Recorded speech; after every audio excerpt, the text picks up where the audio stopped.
Bienvenue sur Oli et Thanato, le podcast qui parle de la mort et des deuils pour les vivants. Je suis Charlène, accompagnante des deuils et facilitatrice des transitions de vie. Pour se reconstruire d'une épreuve, il faut la comprendre, mettre les mots, trouver des outils et un cadre qui nous permettent de l'intégrer à notre histoire et à notre quotidien. C'est pourquoi je reçois des experts et expertes qui viennent aborder le concept de finitude et de deuil à mes côtés. Ressources thérapeutiques, outils de connaissance de soi, concepts théoriques ou philosophiques, ces interviews ont pour but d'apporter un regard nouveau sur la mort.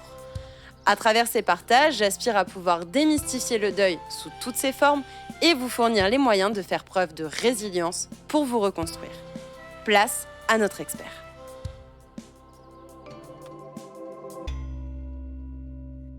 Bonjour à tous, aujourd'hui je suis ravie d'accueillir Faustine. Faustine, je voulais déjà te remercier. Je voulais aussi au passage remercier Shine, même s'ils écouteront peut-être pas cet épisode, tout simplement parce qu'on s'est découvert par l'intermédiaire de leur plateforme qui s'appelle Les Nouvelles Étincelles. Alors je vais pas m'étaler sur le sujet, mais voilà, c'est le côté un petit peu réseau que je souhaitais aussi remercier pour créer du lien. Et puis je te laisse tout simplement te présenter. Oui, merci beaucoup Charlène. Bonjour, je suis ravie d'être ici et d'avoir cet échange avec toi. Moi aussi, je suis pleine de reconnaissance par rapport au réseau Shine qui nous a permis de se connecter, toi et moi, par rapport à certainement un appel par rapport à nos carrières respectives. Donc, moi, je travaille essentiellement dans le théâtre forum. Donc c'est quelque chose qui est pas très répandu dans le monde de l'entreprise et pourtant qui a des bienfaits incroyables parce que c'est un théâtre qui permet la prise de conscience de ce qui se passe dans nos relations au quotidien. Et c'est un temps qu'on permet à ceux qui y participent pour qu'ils changent des choses, pour qu'ils voient ce qu'ils pourraient changer en tout cas et qu'ils se mettent en action. Merci pour cette belle présentation. Tu as dit plusieurs choses déjà. Tu as parlé du théâtre forum qui est vraiment ta spécialité. Tu as parlé aussi du monde de l'entreprise. Donc, ça me permet déjà de présenter un petit peu le sujet de cet épisode qui va plus être axé sur le côté comment on vit un deuil en entreprise. Et on va dire un petit peu décortiquer ce sujet sous le prisme et sous l'angle justement du théâtre forum. Alors le théâtre forum, c'est pas du théâtre, mais alors du coup, qu'est-ce que c'est? Est-ce que tu peux nous expliquer un petit peu en quoi ça consiste? Est-ce que c'est de l'improvisation, pas de l'improvisation? Et au-delà de la technique, derrière, on ira voir quels sont les apports et les bénéfices pour le deuil, dans le cadre du deuil. Mais dis-nous-en déjà un petit peu plus sur cette technique. Oui, bien sûr. Le théâtre forum, c'est un concept qui a été inventé à la fin des années 60 au Brésil par Augusto Boll, qui souhaitait trouver un terrain où il pouvait redonner du pouvoir d'agir au peuple qui était oppressé par le gouvernement. Et il a imaginé un espace où on pourrait jouer des scènes opprimantes de la vie de tous les jours. Et sur cette scène, on aurait le droit de reprendre son pouvoir d'agir et on pourrait changer les choses. Alors, pas changer l'oppresseur, parce que l'oppresseur, il change pas, mais nous, par contre, nos réactions par rapport à l'oppresseur, peut-être qu'on pourrait changer quelque chose, peut-être qu'on pourrait tester des choses sur scène. C'est parti de là, et comme ça a eu bien des bienfaits positifs, la technique s'est gardée, s'est modernisée, a été un petit peu transformée d'un pays à un autre. En tout cas, c'est devenu un outil mondial qui est vraiment utilisé sur tous les continents et qui débarque en entreprise, en France, pour aussi voir ce qu'on peut améliorer dans les dynamiques relationnelles. L'entreprise, c'est un endroit où on passe beaucoup de temps et forcément, on crée des relations et on aurait tout à gagner à passer un petit peu de temps à regarder ce qui se passe dans ces relations-là. Carrément, et tu parles de dynamique relationnelle. Le premier exemple, la première chose qui m'est venue, c'est la situation du harcèlement que je considère aussi comme un deuil. Il y en a plein d'autres, hein, je pense aussi au burn-out. Est-ce que tu as un petit peu, pour peut-être que ça se, concrétise un petit peu dans la tête des gens qui nous écoutent, des exemples, de situations plus ou moins précises où justement le théâtre forum, peut avoir son sens, son intérêt et ses bénéfices avec un petit peu cette notion de deuil? Sachant que pour rappel, toi tu le sais aussi, les auditeurs et auditrices aussi normalement, mais voilà, je vois vraiment le deuil comme cette notion du changement, du moment où il y a un événement qui crée un avant et un après, c'est pour moi un deuil. Donc voilà, le cas du harcèlement, du burn-out, mais tu as peut-être d'autres exemples, j'imagine. Oui, tout à fait, tu parles de changement et le théâtre forum, c'est vraiment ça, c'est un appel au changement par rapport à des situations qui ne nous conviennent plus. Dans l'entreprise, effectivement, on parle beaucoup de harcèlement au travail, mais aussi, de discrimination. On parle d'épuisement. Et tout ça, c'est des situations que les gens ont envie de dépasser, c'est des choses qu'ils ont envie de changer et le théâtre forum, parce qu'il permet la possibilité de s'entraîner à de nouvelles postures quand on rencontre ce type de problématique, heu, est un outil du changement. C'est en ça qu'il est très intéressant et pour se rapprocher un petit peu de ce que toi tu véhicules à travers, dépasser le deuil et construire autre chose, après le deuil. Bah, il y a aussi clairement cette thématique qui a tout intérêt à être, étudiée dans les entreprises. C'est, comment on accueille le deuil au sens propre tel que la plupart des gens le connaissent, quand un collaborateur disparaît, mais aussi quand quelqu'un de son entourage disparaît. C'est quelque chose effectivement qui aurait, nécessité à être, étudié. Mais on peut aussi, se questionner sur des choses plus légères comme qu'est-ce qui se passe quand on accueille un nouveau collaborateur chez nous? Et rejouer ces scènes-là et se dire: «Bah, effectivement, le laisser tout seul devant un ordinateur pendant 2 heures avant de le saluer, si c'est ce qui est présenté sur scène, bah, c'est peut-être quelque chose qui se questionne, ouais». Ouais, donc il y a vraiment cette notion de changement. Il y a aussi cette notion de enfin, c'est comme ça que je perçois, de systémique, en fait. C'est-à-dire le fait que on est tous en interdépendance les uns avec les autres, que ce soit dans une sphère professionnelle, que ce soit dans une sphère personnelle. Le professionnel étant aussi en lien avec le personnel. Enfin voilà, tous ces liens, en fait, de cause à effet ou de cause-conséquence ou même sans conséquence, directe, ou importante, mais on est vraiment tous en lien les uns avec les autres. Et du coup, la première chose que j'avais enfin la première non, parce que je t'ai déjà posé d'autres questions, mais l'une des choses que j'avais envie de te demander, tu m'as dit que c'était pas du théâtre, que justement c'était pas de l'improvisation, donc j'imagine que les scènes, qui sont jouées sur scène, on peut retrouver ce côté théâtre dans le sens où il y a des personnes qui jouent quelque chose sur scène. Mais est-ce que tu peux nous donner la différence, le fait que c'est pas de l'impro? Est-ce que ça veut dire que c'est créé en amont? Est-ce que ça veut dire que c'est créé dans le but de, véhiculer du coup un message? Voilà, je te le dis avec ce que moi je ressens de base, c'est toi l'experte de ça. Est-ce que je suis dans les bons ressentis déjà? Oui, alors ça reste du théâtre dans le sens, tu as raison, où il y a une scène, une ou plusieurs scènes d'ailleurs, hein, qui va être portée sur scène devant un public. Dans le cas de l'entreprise, le public, ça va être, généralement les salariés ou les collaborateurs, les gens qui ont besoin d'être sensibilisés à, une problématique. La scène n'est pas improvisée, parce qu'il y a tout un travail préparatoire pour que ça colle le plus possible à la réalité de ce que le public du jour, vit, de manière à ce qu'il s'identifie. On est vraiment sur une envie d'ouvrir les consciences à faire différemment et donc pour ouvrir les consciences, il faut que ça puisse parler à ceux qui observent la scène.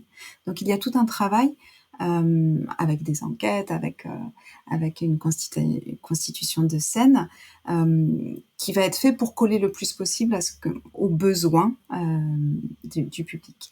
Cette scène, jouée par des comédiens, va forcément générer des émotions parce que ce sont des scènes qui finissent mal. Qui finissent mal justement pour happer, ce que ressent le public et à partir de là, on va ouvrir une parole et c'est ça, la partie forum dans le théâtre forum, c'est qu'on libère la parole du public par rapport à ce qu'ils ont vu dans une scène qui est censée leur parler. Le fait de s'entendre les uns à côté des autres et le fait de savoir que la parole est accueillie, quelle qu'elle soit, va permettre aux gens de se dire: «Tiens, cette personne-là pense comme ça. Ah oui, tiens, effectivement, le personnage qui est représenté ne s'est pas du tout, positionné quand on lui a mis telle ou telle, problématique devant les yeux. Peut-être on pourrait changer ça» et donc la dernière partie, du théâtre forum après le jeu des scénettes, la libération de la parole, en sécurité bien évidemment, hein, parce qu'on ne peut pas s'improviser, organisateur de théâtre forum comme ça. La troisième partie, ça va être, heu et ben, moi qui suis dans le public, j'ai envie de tester quelque chose pour que la fin de la scène elle soit différente. Pour voir si en fait, si le personnage qui était joué par un comédien, si moi je le joue et si je le joue de telle ou telle manière, qu'est-ce que ça fait? Donc on est sur un théâtre d'entraînement. Donc l'improvisation, elle y est, mais elle est à but d'entraînement par rapport aux situations. Et c'est un théâtre, tu disais tout à l'heure, on est tous en lien, c'est vraiment ça. J'ai l'habitude de dire, c'est un théâtre qui peut être joué pour toutes les problématiques pourvu qu'il y ait une relation. Et tout peut être questionné à partir du moment où on s'adresse les uns aux autres et où on a à dévoiler de soi ou pas. Ouais, carrément, c'est vraiment l'autre est notre miroir et du coup, ça nous donne un écho, ça nous fait réfléchir à quelque chose, ça nous montre quelque chose et du coup, ben, il y a des choses qui se jouent, en nous, intérieurement de manière, non verbale, mais aussi de manière verbale, ou de manière, voilà, au niveau du visage, des rictus, des choses qui nous questionnent, on comprend pas, on est d'accord, on n'est pas d'accord. Hem Et ben, j'ai envie qu'on le teste ensemble. Je sais pas si tu avais quelque chose à rajouter avant qu'on le teste ensemble? Oui, j'aimerais juste rajouter que les effets sont assez éloquents parce que la personne qui a testé sur scène une nouvelle posture, finalement, elle va se rappeler parce qu'elle a eu l'expérience du corps, de se dire, bah, quand j'ai dit non à l'oppresseur, quand j'ai dit non à celui qui harcelait, quand j'ai dit non à celui qui me considérait pas, quand j'étais, de retour de deuil ou et cetera, j'ai vu que le comédien qui joue avec moi a changé sa manière de jouer. Et c'est pas qu'on le prévoit, c'est qu'on joue vrai, avec des émotions vraies, et que forcément, si une personne se positionne de telle ou telle manière, elle va faire que l'autre en face va devoir adapter son positionnement. Et donc, celui qui est sur scène vit cette expérience dans son corps, donc il se rappellera qu'il a tout intérêt dans ce type de situation, si elles se reproduisent, à faire ce qu'il a tenté sur scène, mais le public aussi a observé l'avant, l'après. Et ça, c'est magique parce que le taux de rétention est forcément augmenté de manière exponentielle par rapport à une conférence ou un PowerPoint ou quelque chose comme ça. Oui, il y a le côté où on est acteur aussi des choses, enfin observateur, mais observateur actif aussi, un petit peu dans ce que tu viens de donner comme exemple. Augusto Boll parlait de spec acteur. OK, ouais, ben, voilà, ça reprend vraiment cette idée-là carrément. Alors du coup, je voulais par contre prévenir les auditeurs et auditrices que les scénettes, qui vont être, écoutées, je ne les ai pas écoutées moi avant de faire cet enregistrement-là aujourd'hui avec Faustine, donc je vais les découvrir d'une certaine manière en même temps que vous et j'avais aussi envie de vous mettre cette proposition, de vous faire cette invitation, c'est de mettre pause après chaque scénette et d'avoir vous votre propre ressenti. Peut-être que ça va vous questionner sur certaines choses et avant qu'on reprenne le fil de notre échange, voilà, de mettre pause et voir qu'est-ce que ça fait en vous, dans votre tête, dans votre cœur, dans votre corps, dans vos émotions. Est-ce que ça vous a questionné, pas questionné? Est-ce que ça vous a fait penser à quelque chose ou pas? Et après de reprendre la suite de notre échange. C'est OK pour toi, Faustine? C'est parfait pour moi, merci.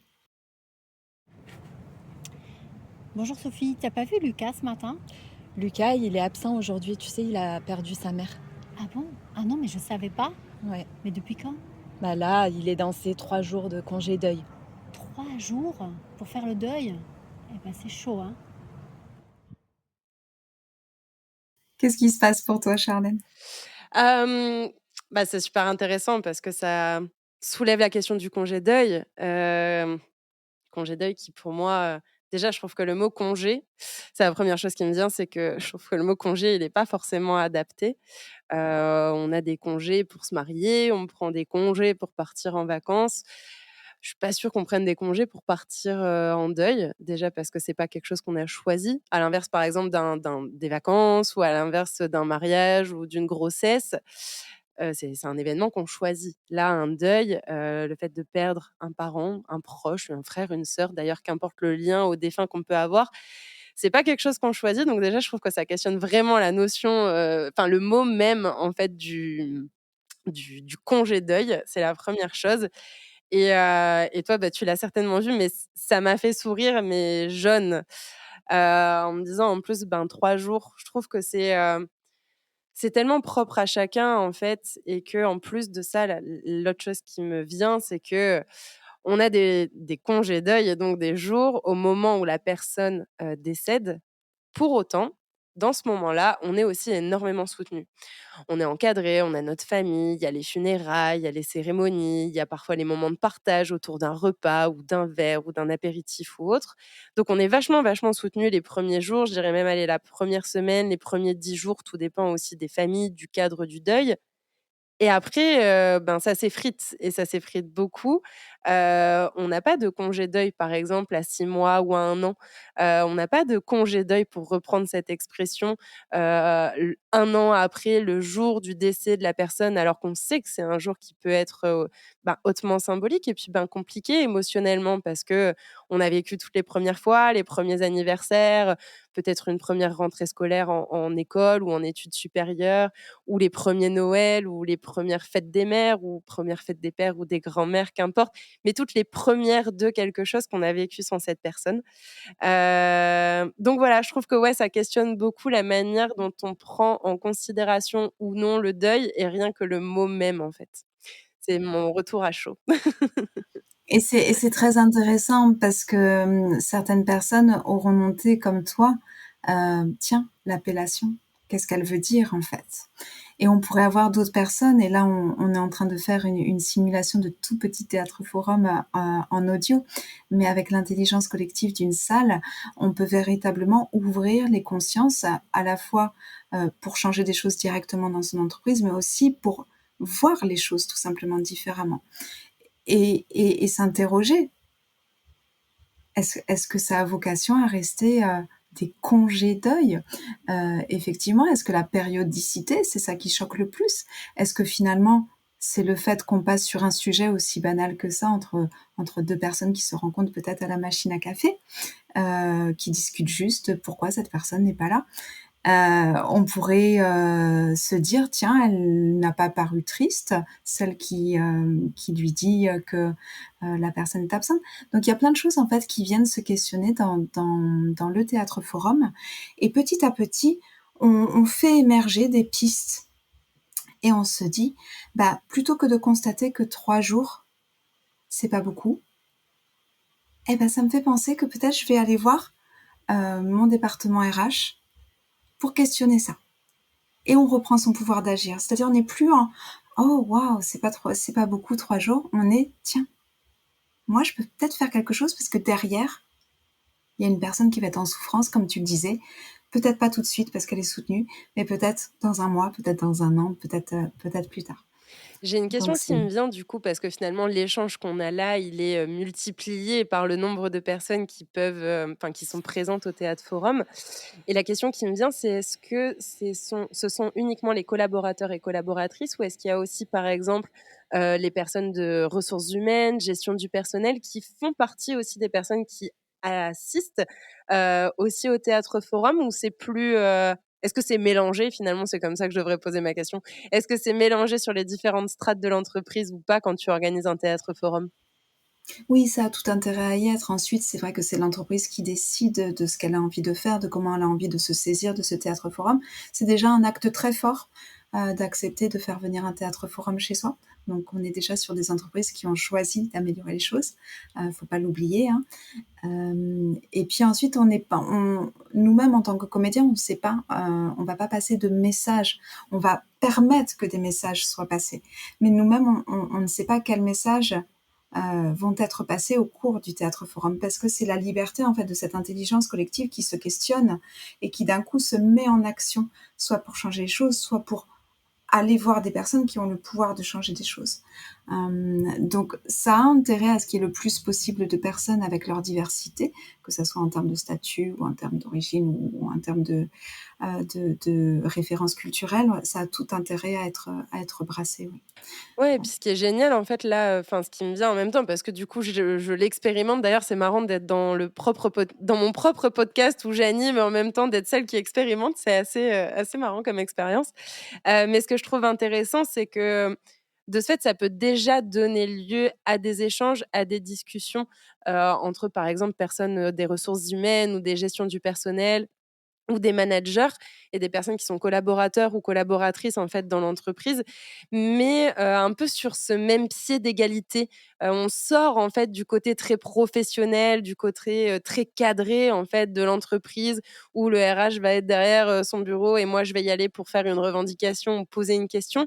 Là, on est dans un endroit autre, pas ludique parce que c'est pas forcément ludique, mais vraiment un cadre qui est différent, qui est peut-être plus souple, qui est moins professionnel. Ça veut pas dire que ton approche ne l'est pas, hein. Je parle plus du cadre. On se retrouve, dans un cadre qui est pas autour d'un bureau ou quoi que ce soit, c'est quand même différent et donc ça peut peut-être faire émaner d'autant plus le changement. Tu parlais de pouvoir personnel. Moi, j'ai ce mot-là qui me vient aussi, le changement, de dire, ben, de planter des graines, en fait et que, ça veut pas dire que le RH va retourner, l'après-midi ou le lendemain au boulot en disant: «OK, c'est parti, je fais tous les changements» et cetera.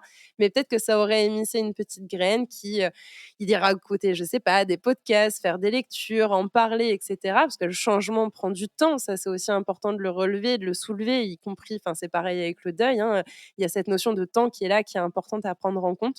Mais voilà, en tout cas, c'est ce que ça me fait, réagir et rebondir. Tu as raison et je te remercie de souligner ça. C'est-à-dire que, quelque part, on a ouvert une porte qu'on ne peut plus refermer.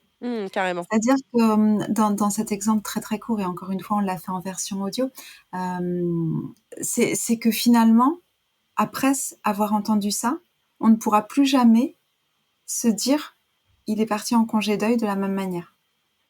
On aura sans cesse en tête: «Tiens, est-ce que la durée me questionne?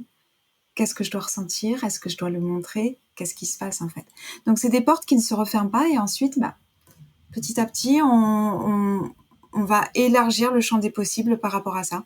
Ça peut prendre du temps, mais ça peut aussi être très rapide et certainement des personnes qui vont écouter ton podcast, auront aussi cette porte ouverte. Eh ben, je leur souhaite de l'avoir et puis, ben, de pouvoir en discuter, de nous recontacter aussi, derrière. Hem, Est-ce qu'on peut passer au deuxième audio que je vais découvrir en Allez. même temps? Allez. Vous êtes là, Axel? Vous vous sentez travailler aujourd'hui? Oui, bonjour, merci, oui, je me sens. Alors, si vous voulez, je peux demander à l'équipe de vous changer, hein, de vous remplacer. Ah non, non, non, non, non. D'ailleurs, je voulais vous remercier de m'avoir accordé une journée pour aller à l'enterrement de ma tante. Je me suis sentie soutenue, merci beaucoup. Autre situation, qu'est-ce qui se passe ici? Alors, qu'est-ce qui se passe? Eh ben, on ressent une personne qui a été soutenue, c'est vraiment le mot, hein et je pense que c'est peut-être, enfin, moi, ça a fait écho à ce pourquoi j'ai envie de me battre, pas dans le sens négatif du terme, d'agir, voilà, d'agir, à mon niveau, au niveau des entreprises, c'est cette notion de soutien. C'est pas parce que le deuil est associé à un événement qui est personnel, dans l'exemple là, le décès de la tante, je dis pas de bêtises, Mmh, c'est bien ça? c'est ça. Hem, qui en plus de ça est une personne qu'on pourrait dire éloignée dans la famille, qui est pas une mère, un père, un enfant, un frère ou une sœur, mais qui, ben, est donc du coup soutenue et donc ça veut dire qu'il y a une part du personnel qui est intégrée à la vie professionnelle, qui est prise en considération et donc cette personne qui s'appelle Axel et ben, elle s'appelle Axel, mais en plus de ça, elle a certainement plein de choses qui la définissent dans son identité et c'est comme si on avait rajouté une petite ligne, le fait que Axel est en deuil, on la considère là-dedans, on le respecte. Pour moi, c'est vraiment des valeurs humaines, en fait, de, ouais, de prise en considération et donc Axel, c'est pas juste la salariée numéro XXXXX, c'est réellement une personne avec toutes ses émotions, avec toute son intégralité, hem et j'ai envie de rebondir, sur le fait que, voilà, c'est la tante et puis du coup, même si c'est latente et que c'est quand même censé être un lien qui est plus loin, bien que ça veut rien dire et la preuve en est, c'est ça qui est intéressant aussi, c'est que c'est pas parce que c'est une tante qu'on est moins en lien. On peut être beaucoup plus en lien avec sa tante par laquelle on a peut-être été élevé d'une certaine manière, où on a eu une relation très proche alors qu'on n'est peut-être pas du tout proche de sa mère et pourtant on aurait peut-être plus de jours de congés de deuil avec des grands guillemets, pour une maman que pour une tante qui finalement nous a peut-être élevés d'une manière ou d'une autre. Ça montre vraiment à quel point le lien il est subjectif. Voilà, c'est les premières choses qui me viennent. C'est vachement intéressant parce que du coup, on a le fil de ma pensée qui doit peut-être être un peu dénué de sens ou de logique sur certaines choses. Mais au moins, on peut pas dire que je serais pas brute et authentique dans cet épisode. Exactement et c'est ça, en fait, le théâtre forum, c'est réussir à accueillir cette parole et aussi diriger ton attention sur certains points. Comment tu trouves qu'elle qu'elle réagit, cette personne, quand son chef lui propose de réarranger ses dossiers? Qu'est-ce qui se passe pour elle? Je la sens enfin, je l'ai sentie plutôt, gênée. Mmh. Le cul entre 2 chaises. Enfin, c'est comme Mmh. ça que je le dirais, entre, ben, OK, finalement, c'est normal qu'on me prenne en considération en tant que personne et là, je parle vraiment pas de salarié, mais en tant que personne, en tant qu'être humain. Et de l'autre côté, et ben, c'est pas ce qu'on fait forcément dans les entreprises, donc un peu le cul entre 2 chaises de, est-ce que c'est un prêté pour un rendu? Est-ce que je vais devoir rendre ça à ce moment-là? Alors après, il y a forcément une part d'interprétation et de subjectif derrière, mais c'est comme ça que je le ressens, que je l'ai ressenti et que je l'interpréterai, donc je le dirai. Mmh. Donc très intéressant. Encore une fois, on a ton ressenti et à côté de toi, on pourrait avoir d'autres personnes qui pourraient partager autre chose, qui pourraient se dire: «Elle exprime beaucoup de gratitude, comme si elle n'en revenait pas». Ça pourrait être aussi une autre lecture et ça emmène finalement des questionnements sur, est-ce que c'est normal d'être soutenu? Hem, Est-ce que je me suis sentie soutenue quand moi j'ai vécu ça? Qu'est-ce que je peux faire pour ressentir, autre chose que de la gêne dans ce que toi tu exprimais? Comment pourrait, se comporter le chef pour ne pas susciter cette gêne si c'est de la gêne? Ou comment, pourrait-il mettre à l'aise la personne? Est-ce qu'il doit le directement l'accoster quand elle revient de son déplacement? Donc tout ça, ce sont des questions qui sont mises à la disposition du public du jour et c'est vraiment en reprenant leur pouvoir de acteur qu'ils font avancer des choses sur scène, hein, parce qu'on va changer la fin de la scène, mais grâce à la rétention de ce qu'ils auront vécu dans leur vie et si possible dans leur vie en entreprise. Ouais, et en fait, ce que j'aime beaucoup, c'est que, tu l'as redit à plusieurs reprises là et je l'ai dit moi-même, c'est que c'est subjectif. Mais en même temps, dans un processus de deuil, et je le dis souvent dans les épisodes, tout est subjectif.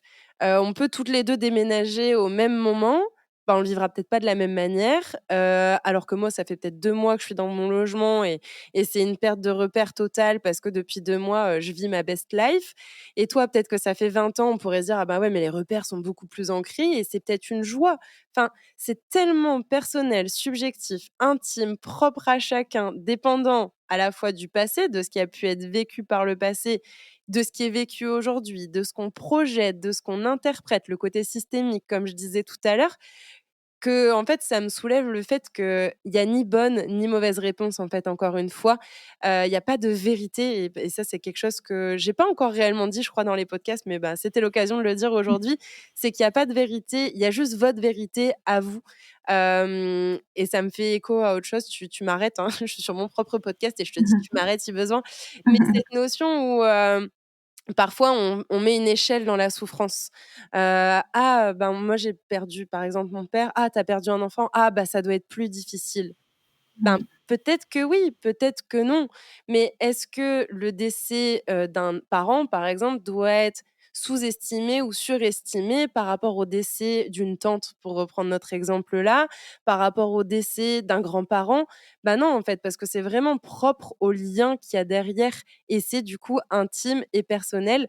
Peut-être que ma grand-mère n'était pas la même grand-mère pour toi et donc du coup, ben, on n'a pas les mêmes réactions et les mêmes émotions à son départ, à sa perte, à son décès.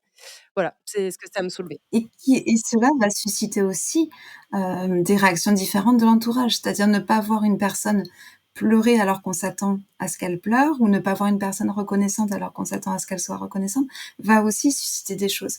Et là, on est avec, des scènes très, très courtes, par rapport aux modalités du podcast et on n'a pas l'image, mais il y a en plus tout Bien le sûr. non-verbal qui se questionne et qui, appelle le public à se dire: «Mais moi, en fait, quel message je dis quand je ne parle pas aussi?» Super intéressant. OK.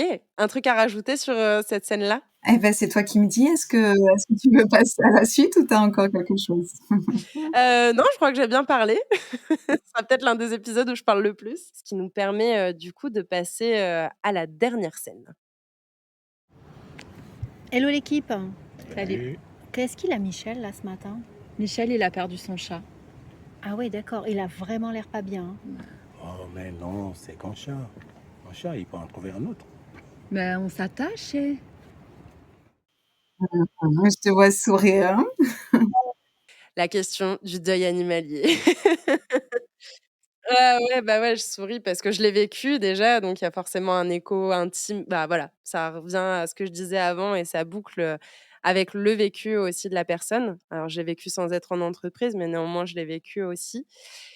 Alors il y a plein de choses qui me viennent, ce sera peut-être un peu dans le désordre. C'est qu'un chat, on pourrait dire c'est qu'un animal, si c'est un hamster, un chien ou autre.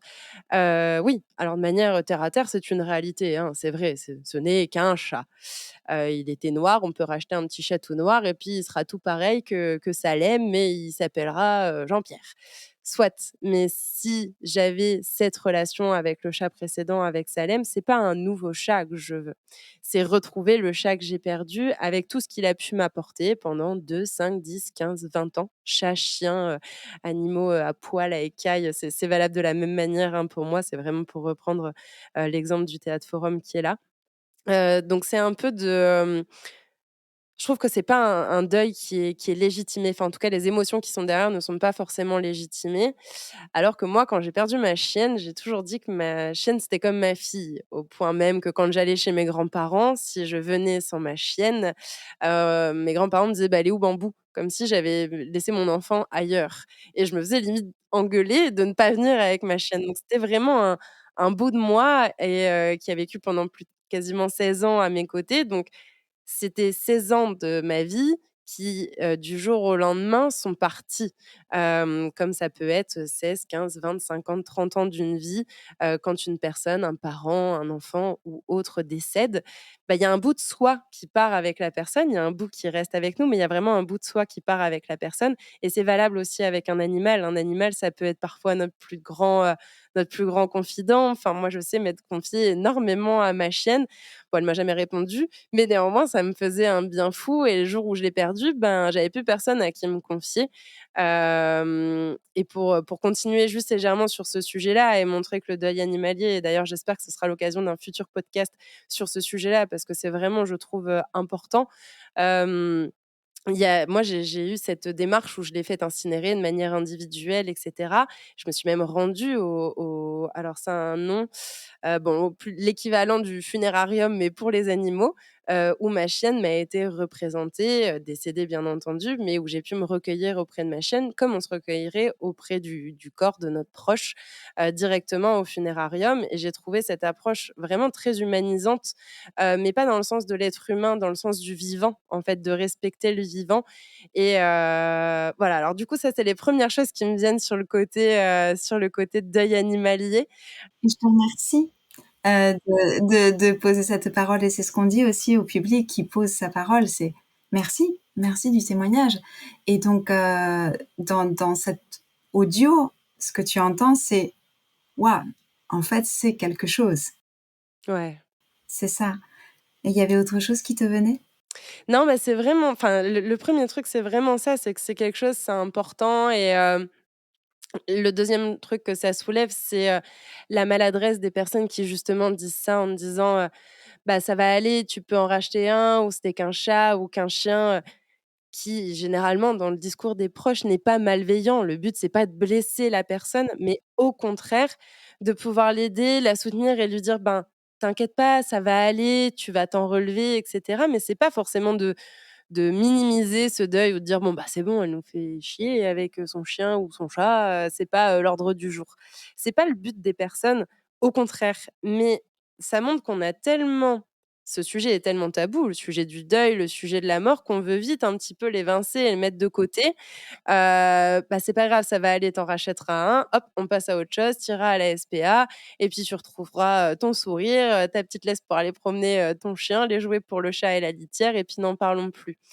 Mais les personnes ne sont pas malveillantes ou elles veulent pas, ne enfin, c'est pas qu'elles veulent pas ne pas en parler, c'est qu'elles ne savent pas quoi dire. Et que dans ces moments-là, on a peur de questionner aussi les besoins de la personne qui est en face, même si là, la personne concernée dans l'exemple de la scénette n'était pas là. Mais ça me fait réagir aussi là-dessus. C'est que, si imaginons, ben, autour de vous, vous avez quelqu'un qui perd un animal de compagnie, encore une fois à plumes, à écailles, à poils, qu'importe, demandez-lui ce que ça lui fait et demandez-lui peut-être de quoi elle aurait besoin. Peut-être que si justement ça lui crée une sensation de vide, si je reprends un peu mon exemple par rapport au côté, confident, et ben, peut-être que vous pouvez réagir en disant: «Ben, si tu as besoin de te confier, s'il y a quelque chose que tu as envie de déposer, et ben, je t'écoute». Et du coup, la personne, et ça va reboucler avec les scénettes précédentes, elle va se sentir prise en considération, soutenue, écoutée, humanisée, et c'est pas juste, une discussion parmi tant d'autres, c'est une discussion qui vraiment est chère à son cœur, en fait. Donc voilà, cette notion des besoins et de l'écoute, ce que j'avais envie de déposer en Et là, plus. on serait dans une salle, donc tu aurais été invité à venir justement, prendre, ce rôle et donc reprendre ton pouvoir d'agir et remplacer le comédien qui te semble enfin le personnage qui te semble, le plus juste à remplacer et tenter autre chose. Et peut-être que tu aurais proposé, d'appeler la personne et donc d'avoir une scène qui se passe au téléphone avec, la personne parce que c'est la magie du théâtre forum, ça reste du théâtre. On peut avancer les scènes, faire, une scène 10 jours avant, une scène 10 jours après, pour voir en fait. Vraiment le but c'est de tester, de comprendre et de repartir avec des nouvelles pistes. Bien sûr. Mais c'est voilà, c'était aussi on va dire un avant-goût, une expérimentation, parce que, bah, je trouvais justement ce procédé, très intéressant, et je pense que, bon, pour ceux qui me connaissent plus ou moins, vous verrez bien que voilà, c'était pas joué, c'est bête. On aurait peut-être même dû avoir la vidéo, ça aurait peut-être dû être une interview qui aurait dû être sur YouTube aussi pour montrer la réalité, les propres ressentis aussi. Mais ce que j'aime beaucoup dans ce que tu dis, voilà, c'est cette notion de pouvoir personnel, et pour moi, c'est ce à quoi ça fait écho enfin, très souvent dans un deuil, c'est que, comme je l'ai dit, c'est pas des événements qu'on choisit. On ne choisit pas le décès d'une personne, même si parfois on peut s'y attendre dans le cadre d'une maladie ou d'une hospitalisation ou d'un accident, par exemple.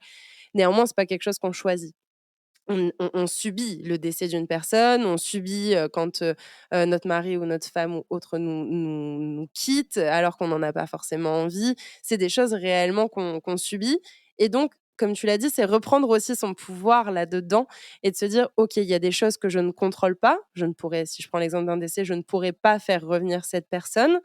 Par contre, je peux peut-être contrôler mes émotions, l'histoire que je me raconte autour de ce décès. Peut-être que je peux en modifier la perspective, pas de sorte à ce que ce soit différent de la réalité, mais à ce que je puisse, mettre mon focus sur les choses que je contrôle, sur mes ressources, plutôt que sur ce qui me fait mal. Et en mettant le focus sur les ressources, ça peut m'aider à aller travailler ma souffrance et à cheminer justement vers une guérison émotionnelle et à cheminer dans mon processus de deuil. Et donc je trouvais Et là ça intéressant. Vas-y, vas-y. oui et je voulais te dire là, tu parles de la personne qui vit le deuil, mais le théâtre forum, c'est aussi agir comme tu disais sur tous les autres. C'est-à-dire qu'on n'a pas besoin d'attendre de vivre un deuil quel qu'il soit, hein, parce que c'est aussi ce que tu diffuses. Il n'y a pas que les deuils, c'est-à-dire la mort d'une personne. C'est aussi toutes ces personnes qui peuvent aider à simplifier le contexte des personnes qui sont en situation de deuil. Après avoir entendu ces scénettes, bah, peut-être on va tous aller voir, nos départements RH. Peut-être qu'on va tous prendre notre téléphone pardon, pour appeler la personne qui est en train de vivre quelque chose de difficile. Peut-être qu'on va, augmenter le nombre de jours, qui est nécessaire. Peut-être qu'on va faire des congés anniversaires ou peut-être qu'on va changer le nom congé et finalement, on se rend compte que tout ça, c'est possible. Alors qu'on se sentait impuissant avant, bah là sur les 3, 4, 5, 6 choses qu'on s'est dit, bah il y a autant de pistes qui sont possibles. Carrément, et je te remercie d'ouvrir cet épisode sur un appel à l'action, en fait, finalement, hein. Ça n'est Ouais. ni plus ni moins que ça, que ce soit par rapport à la question du deuil en entreprise. Je serais ravie personnellement d'en échanger avec vous sur certaines thématiques de deuil aussi par rapport au Théâtre Forum. Et ben, je sais que tu en seras aussi, ravie. Et si vous avez des questions, s'il y a des choses qui étaient peut-être pas très claires par rapport au fait que c'est en audio, etc., etc. N'hésitez pas à venir nous questionner. Vous aurez aussi les liens de Faustine dans la description de cet épisode pour pouvoir la contacter. Si derrière votre écran ou en dessous de votre casque, c'est une personne qui est dans la thématique des ressources humaines ou de la gestion du personnel, pareil, n'hésitez pas à nous contacter, que ce soit Faustine ou que ce soit moi sur ces questions de deuil en entreprise. On se fera un plaisir de vous accompagner. Moi, c'est des choses que je suis actuellement en train de contractualiser, on va dire, justement, l'accompagnement du deuil en entreprise. Donc, au plaisir de pouvoir en discuter et de montrer que, oui, d'autres perspectives sont possibles, qu'on peut changer les codes, qu'on peut changer les lignes de ce qui se fait actuellement et que ça part finalement d'une démarche à la fois individuelle et collective, pour reprendre un petit peu cette notion de systémique et d'interdépendance qu'on parlait en introduction. Est-ce qu'il y a quelque chose que tu voulais ajouter sur cet épisode, sur ces notions, je te laisse la parole. Je te remercie beaucoup. Véritablement, comme tu disais, le monde est en changement. On prend de plus en plus conscience de choses. L'entreprise n'est pas un monde séparé de la vie de tous les jours. C'est un monde où il y a des gens de la vie de tous les jours qui interagissent, et on a tout intérêt en fait à les prendre en considération pour ce qu'ils sont, pour ce qu'ils permettent, et aussi pour ce qu'ils vivent dans toute leur situation de deuil. Donc, ouvrons les portes et ne cloisonnons plus le monde de l'entreprise à juste des bureaux et une chaise. Carrément. Tu vois, j'aime bien dire remettre la vie dans la mort et la mort dans la vie. J'ai envie de conclure cet épisode en disant remettre du pro dans le perso et remettre du perso dans le pro. Voilà, c'était ma petite phrase de conclusion. Est-ce qu'il y avait quelque chose que tu souhaitais ajouter, Faustine ? Te remercier beaucoup de t'accaparer de ces thématiques, et puis de ton accueil et de ton sourire que vous ne voyez peut-être pas, mais qui est bien réel. Donc, merci beaucoup. Merci beaucoup à toi d'avoir créé cet épisode avec moi, d'avoir créé ces scénettes en avance aussi. C'était un peu de travail aussi, donc je te remercie beaucoup pour ça. Et puis, comme je l'ai dit, tout est en description. Si vous êtes dans ces secteurs-là, n'hésitez pas à nous contacter pour qu'ensemble, on puisse faire bouger les lignes de l'entreprise au sens large, qu'on puisse faire des conduites de changement en entreprise et que finalement, on construise un monde de l'entreprise de demain comme nous, on a envie de le voir tous ensemble en tant qu'être humain, et pas déconnecté justement du vivant au sens large, parce que les thématiques sont vraiment très larges. Encore un grand merci à toi, je te dis à très très vite. À très très vite, merci beaucoup. Un grand merci pour votre écoute, votre attention et votre fidélité sur ce podcast. J'espère que ce dernier épisode vous a inspiré et vous permettra d'envisager votre reconstruction. Pour briser les tabous, il est nécessaire de délier la parole sur ces sujets.